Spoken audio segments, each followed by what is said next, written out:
Hi friends, இன்னைக்கு எங்கள் வீட்டில் என்ன சமையல் வாங்க பார்க்கலாம். பிரியாணி,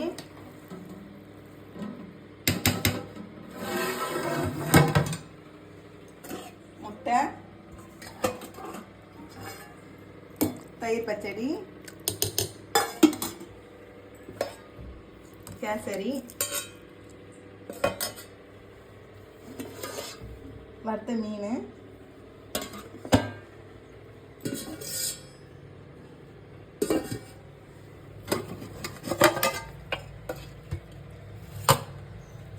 மீன் குழம்பு,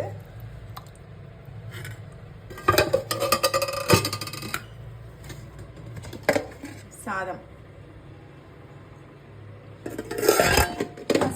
ரசம். இன்னைக்கு என்ன ஸ்பெஷல்னா, இன்னைக்கு எங்கள் வீட்டில் வந்து விருந்தாளிங்க வராங்க. அதனால் இன்னைக்கு இந்த ஐட்டம் பண்ணியிருக்கேன்.